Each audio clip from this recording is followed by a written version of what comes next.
Good morning. This is Bible Scribe. I'd like to do a little segment today on Matthew chapter 15 and what I'm calling defilement from within. It's an important teaching by Christ, and it actually speaks to the Mosaic law and whether or not it matters after Christ anymore. But most people don't see that in this passage, but I can show you exactly why it is there and how a specific Jewish practice of, it's called Korban, was being abused at that time and what Christ had to say about it. And so this passage just brings a lot of things to light, gives us a chance to talk about the law and what it means and why Christ said some of the things he did that seem anti-Mosaic law, anti-Jewish law. So let's dive into it. I'm going to go ahead and bring up the scriptures here. So Matthew chapter 15. And we'll start to look. Let me get that a little bigger for you. Then Jesus came to the scribes and Pharisees which were of Jerusalem, saying, Why do thy disciples transgress the tradition of the elders? For they wash not their hands when they eat bread. So you can see off the bat, this whole section is going to be about Christ telling the Pharisees and scribes to stop harassing him and the disciples about following the Old Testament law, following the Mosaic law, the customs of, for instance, washing their hands before they eat in the temple. Verse 3, But he answered and said to them, Why do you also transgress the commandment of God by your tradition? So here's where Jesus flips it around on the scribes and Pharisees. For God commanded, saying, Honor thy father and mother, and he that curseth father or mother, let him die the death. But you say, saying to the scribes and Pharisees, whosoever shall say to his father or mother, It is a gift, by whatsoever thou mightest be profited by me, and honors not his father or mother, he shall be free. Thus have ye made the commandment of God of none effect by your tradition. You hypocrites, well did Isaiah prophesy of you, saying, The people draw nigh to me with their mouth, and honor me with their lips, but their heart is far from me. In vain do they worship me, teaching for doctrines the commandments of men. And it goes on. He calls the multitude and speaks to them more about defilement. We're going to talk about that in a minute. But first, let me jump back and talk about what Jesus just said about this practice, that it's not really explained very thoroughly in this passage. But as you can see here in verse 5, where Jesus says, Whoever will say to his father or mother, It's a gift, by whatsoever thou mightest be profited by me. This has some cross-references in the New Testament, a couple actually. So let's take a look specifically at this verse, and you'll see that I have cross-referenced it against Mark 7:11, and that's because in Mark 7:11 it's the parallel account of this event just by Mark's account, right? So Matthew recorded it, Mark recorded it, and it says in this passage just slightly differently. So let's go to the full chapter on Mark 7 and read this together, just the little brief section on this practice. And it starts in verse 10 of chapter 7 of Mark. It says, For Moses said, Honor thy father and mother, and whoso curses his father or mother, let him die the death. It's the same recounting of one of the 10 commandments that we saw in Matthew chapter 15. But ye say, If a man will say to his father or mother, It is Korban, that is to say, a gift, by whatsoever thou mightest be profited by me, he shall be free, and you will allow him no more to do anything for his father or mother. Now this gives us just a little more information about this practice, and it names it. It calls it Korban right here in verse 11. So to explain this further, what the Jews were doing at this time was they had a practice in the temple of that a Jewish man could come and dedicate either his inheritance or his wealth or even just a sacrifice, but he could dedicate things to the service of the temple. And by doing so, those things were then accounted unto the temple and could not be taken by anyone else. Probably originally this practice started so that people could dedicate things to the use of the temple, and that was a very, good thing for the Levite priests who only worked in the temple, just like the tithe, which was food to be used by the Levite priests. But over time, by the time Jesus came along in the first century, the Jews were using this Corban practice to get around their responsibilities to take care of their own parents. So a younger man might, when his parents got older, the thing that was happening was that man would say, I don't really want to have to take care of my parents as they're getting old. I don't want to have to give them portions of the things, the wealth that I have. And so what they would do is go to the temple and get a priest to pronounce it for Corban, meaning a gift unto the temple. And the temple really wouldn't take ownership or keep that property, but it was having been declared property of the temple, of the priests, then that money or property could not then be given to the person's parents.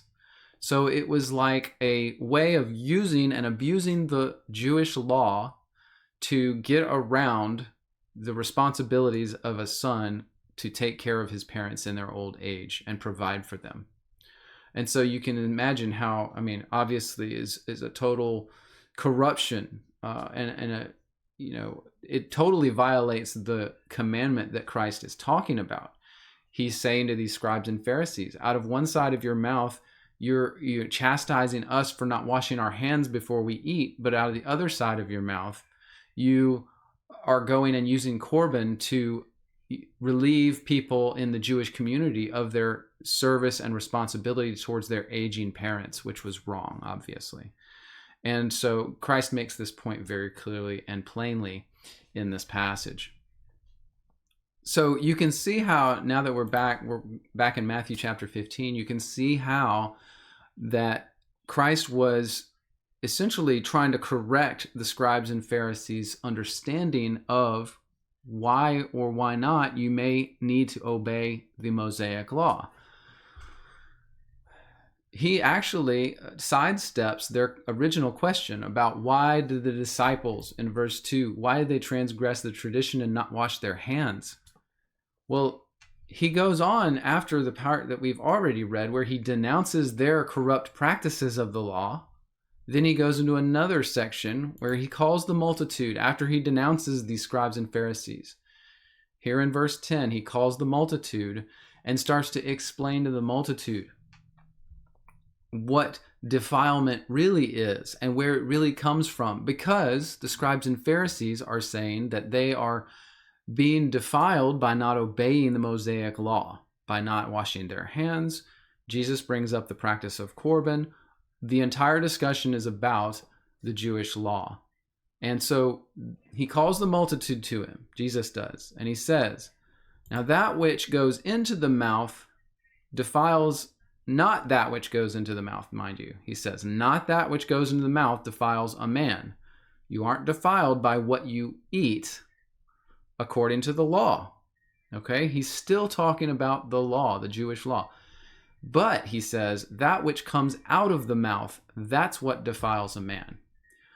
So he is changing the game from what the Jews were pronouncing from the rooftops, the Pharisees, the Pharisaical view of the law, that it was the achievement of righteousness to obey the law. Christ says, no, obeying the law does not prevent you from being defiled.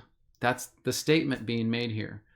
It's not what goes into your mouth that defiles you. Any of the unclean foods of the Mosaic law, that does not defile you, is what Christ is saying.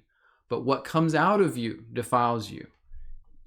And the disciples came to Jesus saying, do you know that the Pharisees were offended hearing you say this? But he said, every plant which my heavenly Father has not planted will be rooted up. So apparently here, talking about the plant of the Pharisees. Now, there's other parts in the New Testament that talk about the plant of righteousness.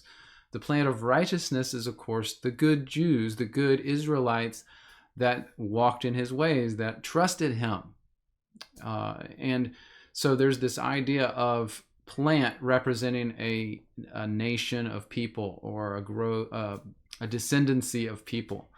And the descendancy of these scribes and Pharisees was likely from Babylon. So they were not of the plant of righteousness, which he's talking about, making a reference here too. Jesus says, let them alone. They are blind leaders of the blind.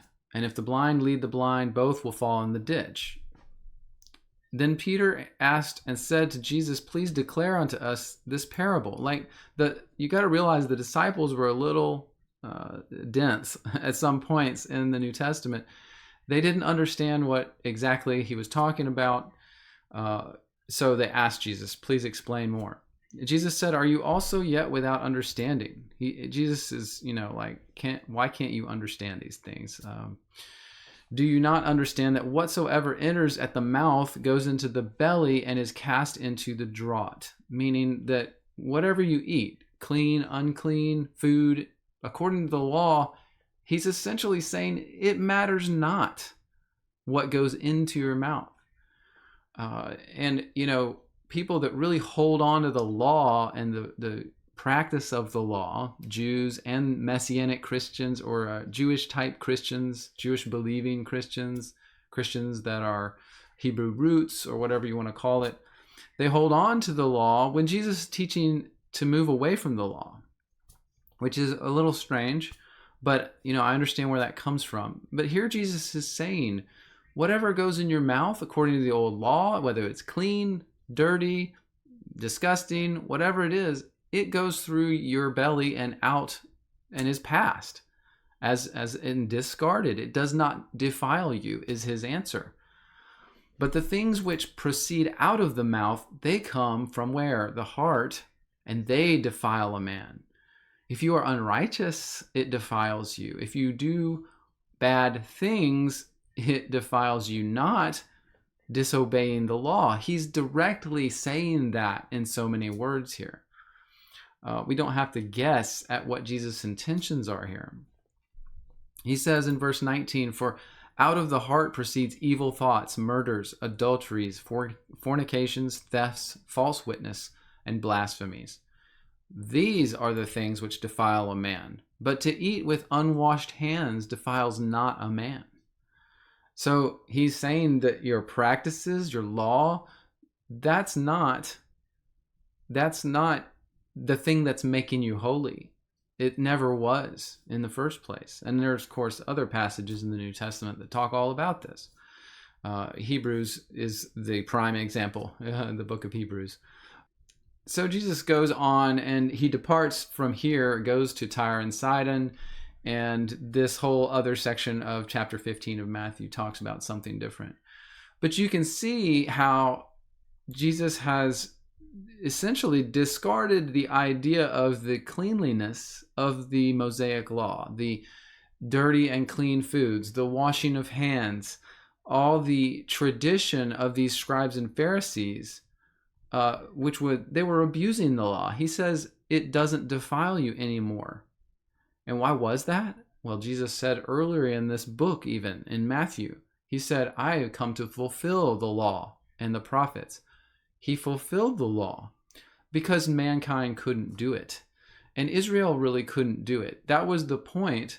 You couldn't follow the law perfectly. And even if you did, according to the book of Hebrews, it did not make one righteous. It was fallible. It was not perfect, as the book of Hebrews talks about.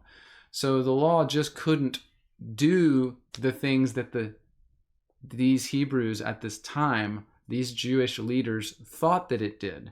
It was a schoolmaster to point them to God, to point them to Christ, to help them understand what sin is and not to sin. And so that's the correct view that Christ is giving these Pharisees, telling them it never really mattered whether you ate anything dirty or clean or washed your hands or not. What really mattered was your heart. What comes out of the heart is what defiles a man. So I hope this has been helpful for you. Just this little passage gives us so much information and understanding in context. If we understand where Christ is coming from and the context of the New Testament and the time period and the practices of the Jews, especially the Babylonian Jews, paints a clear picture for us of what Christ is telling these first century Christians about the fact that the law, the Mosaic law, being fulfilled is the practice thereof, or the mistakes made in the practice thereof, will not defile a man if he does not practice these things. It is what comes out of your heart. So have a great day. Thank you for joining me for this little segment. God bless.